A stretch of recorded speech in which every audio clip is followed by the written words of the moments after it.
It's our powerful desire that you accept the perfection of where you stand, even if you don't like it. You accept that it comes by your point of attraction, and that any part of it that you would like to change, you can.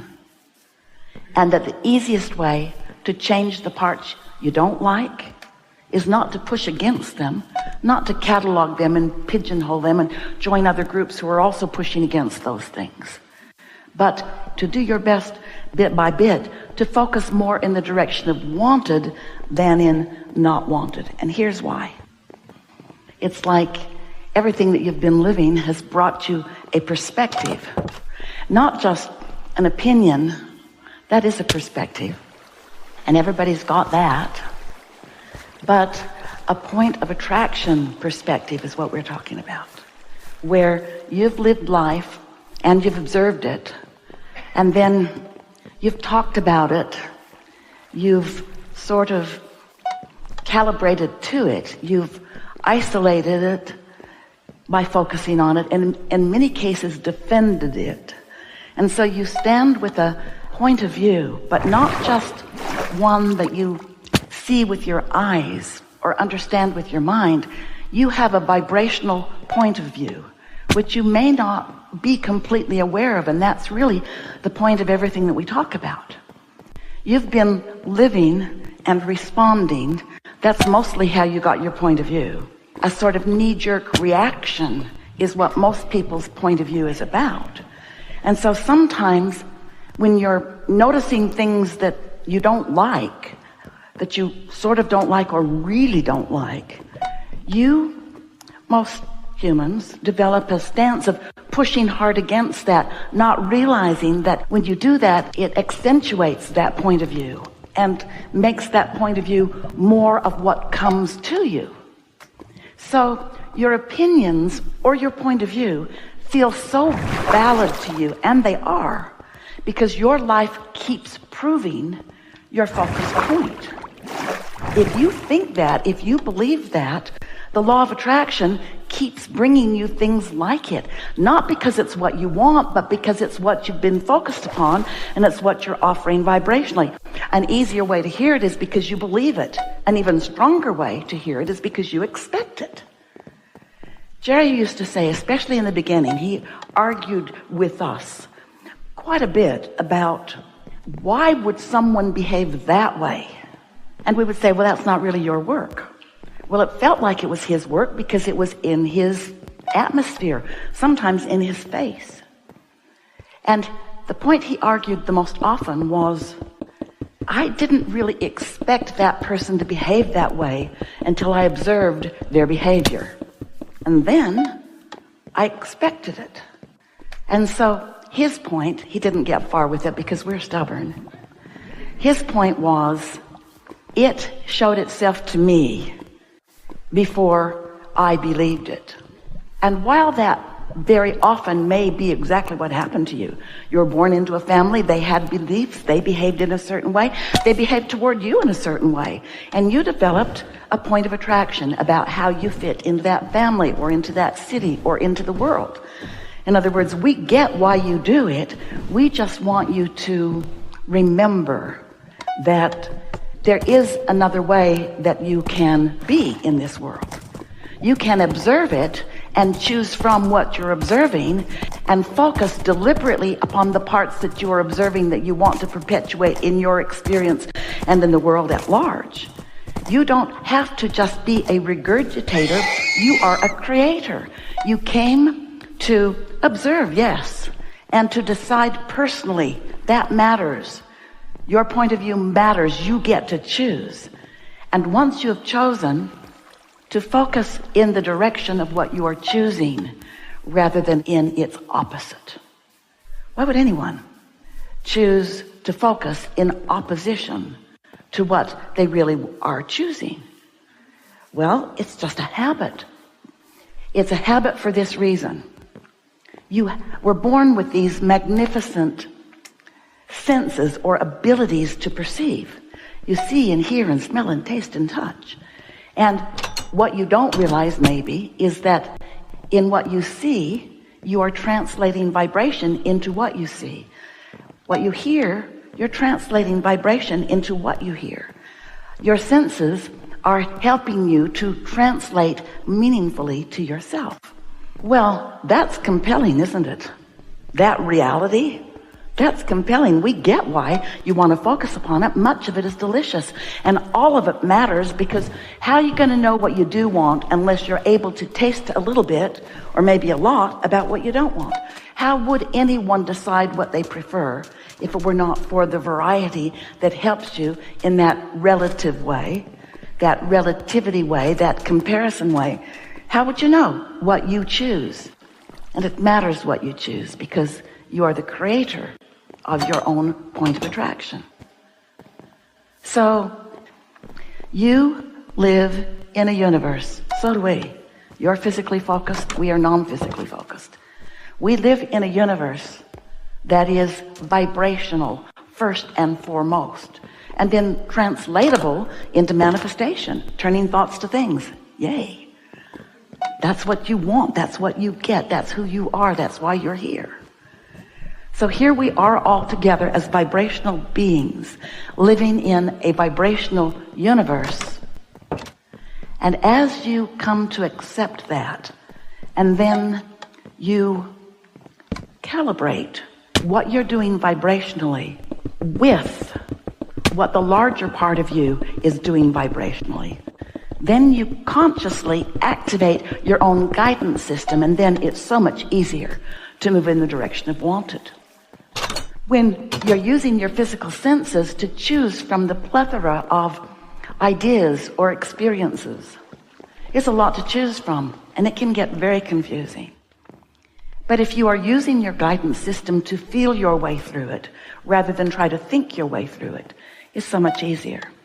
And here, very briefly, is how that works.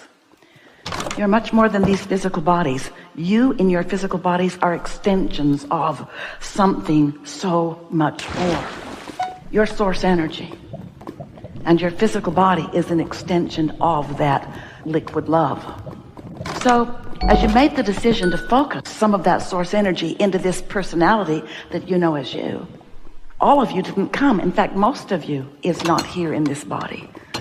The larger part of your perspective remains non-physically focused, while you are here having your important experiences, but not without the awareness and the adoration and the appreciation of that larger part of you. So every conversation you have, your inner being is aware, in on it. Everything you do, everything you think, you are an extension. You can never separate yourself from that perspective. And that perspective, if you could just take that perspective and sit it in a chair in physical form, that perspective of you would be your very best friend ever, ever, ever, ever, ever. And here's why. That perspective of you knows you, first of all. Aren't you always wanting somebody to get you? Knows you, adores you, roots for you, knows the ever-changing life experiences that you're going to live, and supports you in everything that you do, knowing that you can't get it wrong and that you never get it done. And so that non-physical part of you is having a vibrational response to whatever it is that you are about in any moment in time, as are you.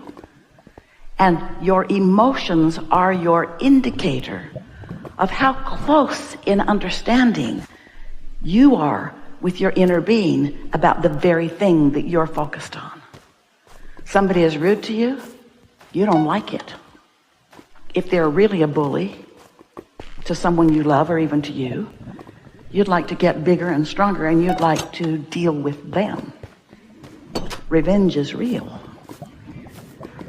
The reason that you feel the discomfort that you might call fear or anger or revenge is because your inner being isn't looking at that bully in the way you are looking at that bully. You say bully, inner being says learner. You say bully, your inner being says someone here to play with you, to help you find your balance. You say, bully, bigger than me, taking advantage of me. Your inner being says, that can never happen. It's only you giving away your power that ever negatively impacts you. And your inner being isn't even saying, and you shouldn't do that. Your inner being doesn't push against anything that you're about. Just knows it, understands it, and is always focused upon who you really are and what you really want. Now, how does your inner being know what you want? Because every time you lived what you didn't want, you asked for what you did want, even if you didn't use your words. Someone's rude, you want a nicer world. You don't have enough to eat, you want more food. You want some more money to go do something, but you're aware of it because you feel some financial shortage. Your inner being does not join you in the financial shortage. Your inner being knows your prosperity, focuses upon your prosperity, holds such a clear thought of that prosperity. And because your inner being is non-physically focused, where there is not resistance, when your inner being focuses upon something that you want, and the law of attraction, which it does, responds, which it does to what your inner being is focused upon, which it is, which is about something that you want, which you've set into motion, there is a powerful attraction, a gathering of cooperative components on your behalf to what you want. Question is, what are you doing? Bully, complaining, unfair. And so it's only your perspective, not in sync with your broader perspective, that is the reason for negative emotion, or is the reason for you pinching off the avalanche of well-being that is pointed at you and for you, and by your inner being, and by all that is, by that which you often call God. So what we want to talk about is how you more deliberately merge with who you are, that blending, that allowing. Step one is, here you are in your physical body, splat, you got here a while ago. You know what you don't want, you know what you do want, even if you're not speaking about it. You're sending these continual streams of energy. We've called them rockets of desire. They shoot from you, and they are gathered by the law of attraction into what is a vibrational reality.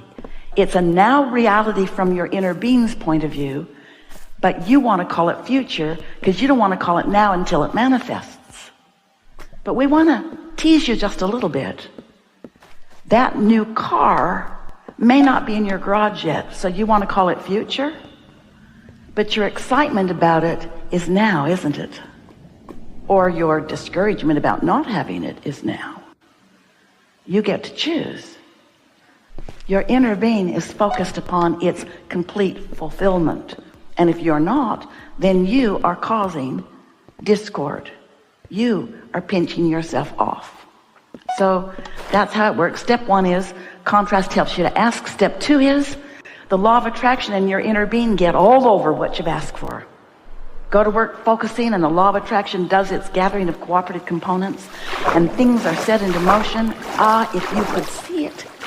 If you could see it, you'd feel better. You'd feel more sure. It might take away the surprise factor. We don't want to give you a spoiler alert, but there's good stuff waiting for you. You just got to chill. Step three is chill. Step three is look for reasons to feel good, and when you find one, focus on it long enough that it gets some momentum. You focus on the things you don't like long enough to give them momentum. Why not pick more of the things that you do want and focus upon them until the law of attraction gathers the momentum that takes your breath away?